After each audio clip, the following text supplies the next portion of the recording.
Hello दोस्तों, आपका स्वागत है हैशटैग सक्सेस विद दीपक में। आज जो हम वीडियो बनाने जाने वाले हैं वो है एवीजी का इंटरप्रिटेशन। मतलब कि एवीजी का फुल फॉर्म क्या होता है? Arterial blood gas. अब इसमें कौन अल्कलोसिस है, कौन एसिडोसिस है, कैसे हम पहचानेंगे कि ये रेस्पिरेटरी है और कैसे पहचानेंगे मेटाबॉलिक है, ये सब हम इस वीडियो में सीखेंगे। ठीक है, चलिए अब देखते हैं। सबसे पहले मैं एवीजी का कैलकुलेशन सिखाती हूँ। एवीजी का फुल फॉर्म तो मैंने बता दिया, आर्टेरियल ब्लड गैस। तो इसमें सबसे पहले हम क्या देखते हैं? इसमें हम सबसे पहले तीन चीज़ देखेंगे। ऐसे तो 4 चीज़ होता है, लेकिन हम कैलकुलेशन के लिए 3 चीज़ देखते हैं। पहला है पीएच, दूसरा है PCO2 और तीसरा है SCO3। तो हमें पहले इसका रेंज जानना है। तो पीएच का रेंज कितना होता है? 7.35 से 7.45। तो इसका मीन निकालेंगे तो कितना होगा? 7.40। ठीक है।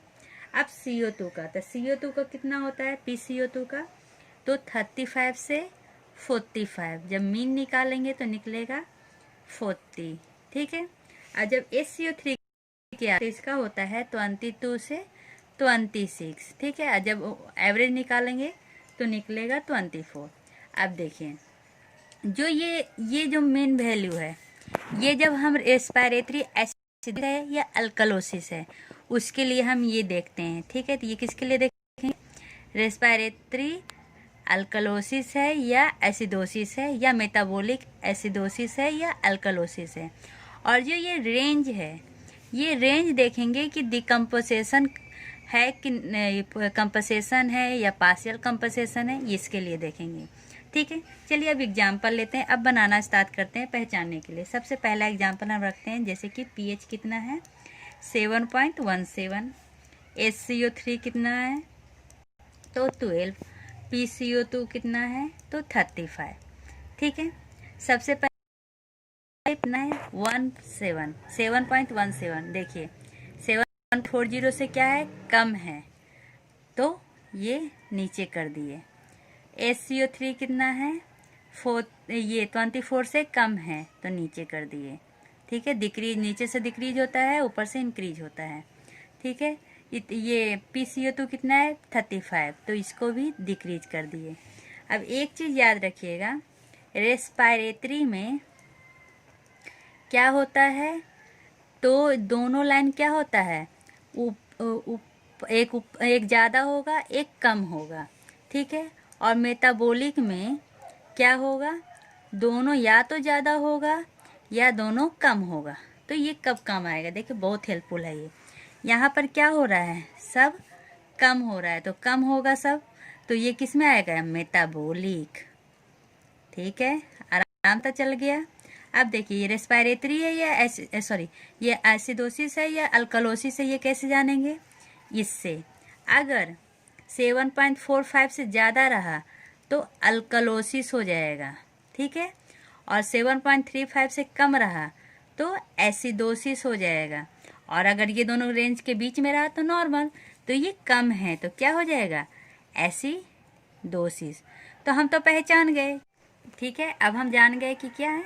मेटाबॉलिक एसिडोसिस है। तो अब इसका जब कंपनसेशन करेंगे तो हम क्या देखेंगे? तो मेटाबॉलिक है ना, तो हम रेस्पिरेटरी से देखेंगे। तो रेस्पिरेटरी का देखना है तो हम क्या देखेंगे? PCO2 को देखेंगे। अगर यहाँ पर रेस्पिरेटरी एसिडोसिस होता तो हम मेटाबॉलिक को देखते। तो मेटाबॉलिक के लिए हम किसको देखेंगे? SCO3 कंपनसेशन के लिए। तो मेटाबॉलिक एसिडोसिस है तो कंपनसेशन के लिए हम किसको देखेंगे? तो हम यहाँ पे मेटाबॉलिक है तो हम किसको देखेंगे? PCO2 का। तो इसका आप क्या कहते हैं? जब कंपनसेशन का टाइम आएगा तो हम रेंज देखेंगे। तो देखो PCO2 कितना है? 35 है और ये रेंज क्या है? नॉर्मल है। तो नॉर्मल रेंज मतलब क्या हो जाएगा? ये अनकम्पनसेटेड हो जाएगा, अनकम्पनसेटेड मेटाबॉलिक एसिडोसिस। ठीक है। अब दूसरा एग्जांपल लेके चलते हैं। पीएच क्या है? 7.4। PCO2 क्या है? 24। SCO3 क्या है? 25। ठीक है। तो सबसे पहले कौन सा है? ये रेस्पिरेटरी है या मेटाबॉलिक है? तो ये 754 क्या है? ज़्यादा है किससे? 4.5 से। PCO2 कितना है? 24, मतलब ये नॉर्मल है। ये कितना है, सॉरी ये 24 क्या है, तो 40 नॉर्मल है लेकिन ये कम है, तो ये कम हो जाएगा। और HCO3 कितना है, कितना है 22 से 26, मतलब कि ये नॉर्मल हो करें। तो अभी क्या देखना है, अभी ये इसको देखना है, ये 24 है, 24 है मतलब ये ज़्यादा है। अब देखिए एक ज़्यादा है एक कम है, एक ज़्यादा है, मतलब ज़्यादा कम वाला रहेगा तो क्या कहलाएगा, रेस्पायरेटरी। तो ये रेस्पायरेटरी है, ठीक है।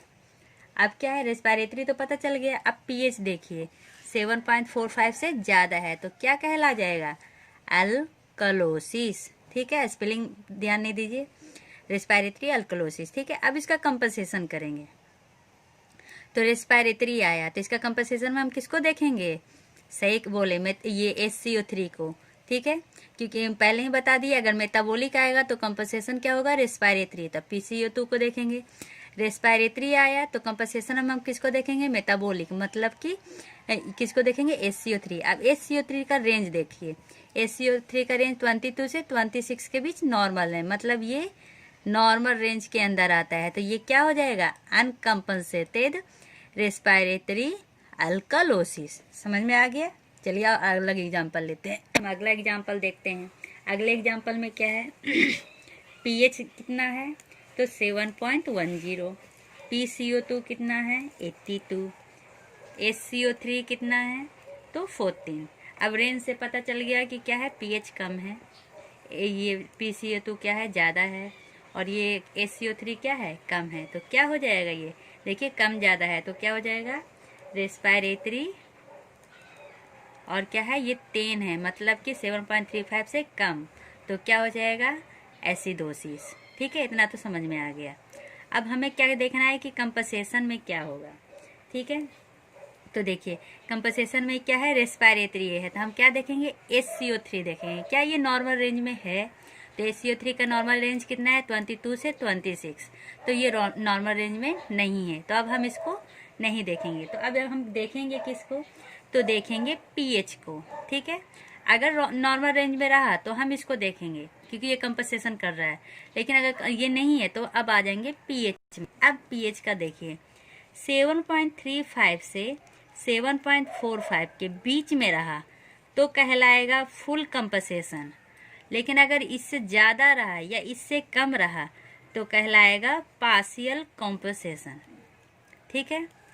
अब समझ गए। तो पीएच क्या है, 7.35 से कम है तो क्या कहलाएगा, partial compensation of respiratory acidosis. समझ में आ गया, मतलब फुली हमारा जो मेटाबॉलिक है वो पूरी तरह से इसको क्या कंपनसेट, मतलब पूरी तरह से सही नहीं कर रहा है, ठीक है। अब एक और एग्जांपल लिखते हैं। पीएच है कितना 7.45, PCO2 कितना है 48, HCO3 कितना है 28, ठीक है। अब पीएच देखिए क्या है, पीएच ज़्यादा है, किसके लिए अभी रेंज निकाल रहे हैं, ठीक है। PCO2 क्या है ज़्यादा है, HCO3 क्या है ज़्यादा है, ठीक है। तो ये क्या हो जाएगा, तो सब ज़्यादा है तो मेटाबॉलिक, और क्या है ये 4.5 से 40 ज़्यादा है तो अल्कलोसिस, ठीक है। इतना तो समझ में आ गया। अब कंपनसेशन, तो मेटाबॉलिक है तो हम क्या देखेंगे, रेस्पायरेटरी, रेस्पायरेटरी नॉर्मल रेंज के अंदर है, नहीं है नॉर्मल रेंज के अंदर, तो हम किसको देखेंगे, पीएच को देखेंगे। तो पीएच का क्या है, नॉर्मल रेंज के अंदर है, तो क्या कहलाएगा, फुल कंपनसेशन कहलाएगा। अब समझ में आया, बस इतना ही समझना है। पहले तो रेस्पायरेटरी क्या होता है, मेटाबॉलिक क्या होता है, तो सबसे पहले देखेंगे अगर दोनों मतलब कि पीएच या HCO3 या PCO2 का अगर सेम रेंज में आया तो मेटाबॉलिक कहलाएगा, अगर एक ज़्यादा या एक कम आया तो रेस्पायरेटरी कहलाएगा, ठीक है। अगर 7.40 से ज़्यादा रहा तो अल्कलोसिस, 7.40 से रहा कम रहा तो एसिडोसिस, तो इससे हम ये निकाल लेंगे, ठीक है। अब कंपनसेशन के लिए हम क्या देखेंगे, तो कंपनसेशन के लिए रेंज देखा जाता है, ये रेंज, ठीक है। तो सबसे पहले हम मेटाबॉलिक निकाले, मान लीजिए पहला एग्जांपल है मेटाबॉलिक एसिडोसिस, तो एसिडोसिस तो समझ गए, मेटाबॉलिक है तो इसमें हम कंपनसेशन के लिए क्या देखेंगे, रेस्पिरेटरी देखेंगे। रेस्पिरेटरी का रेंज देखिए इसमें नॉर्मल है। अगर नॉर्मल रेंज रहा मतलब कि हमारा लंग क्या है, पूरी तरह सही कर रहा है, तो ये अनकम्पनसेटेड हो जाएगा। ठीक है, इसमें भी देखिए नॉर्मल रहा। अगर रेस्पिरेटरी है तो हम किसका देखेंगे, बाइकार्बोनेट का देखेंगे। देखिए ये नॉर्मल है तो ये अनकॉम्पनसेटेड हो जाएगा। लेकिन अगर ये नॉर्मल नहीं रहा, जैसे रेस्पिरेटरी है तो मेटाबॉलिक अगर नॉर्मल नहीं रहा, ठीक है, तो हम क्या आ जाएंगे, पीएच पे आ जाएंगे। पीएच का रेंज क्या है, देखिए पीएच में क्या है, अगर रेंज के अंदर आता है या रेंज में आता है तो फुल कॉम्पनसेशन कहलाता है। अगर रेंज से कम या रेंज से ज़्यादा आएगा तो पार्शियल कॉम्पनसेशन कहलाता है। ठीक है, तो अब ये ना PCO2 नॉर्मल है ना SCO3 नॉर्मल है, तो हम क्या पे आ गए, पीएच पे आ गए। पीएच क्या है, कम है, तो पार्शियल कॉम्पनसेशन हो जाएगा। इसमें पीएच क्या है, ज़्यादा है। ठीक है, नहीं ज़्यादा नहीं है, रेंज देखिए 4.5 मतलब कि रेंज के अंदर है तो फुल कॉम्पनसेशन आ जाएगा। अगर ज़्यादा रहता पीएच, यही पीएच कितना रहता 7.56, तो कॉम्पनसेशन क्या हो जाता, पार्शियल कॉम्पनसेशन हो जाता है। आशा है आपको ये वीडियो अच्छे से समझ में आई होगी। तब तक अगले वीडियो के लिए, तब तक के लिए bye bye, take care, see you.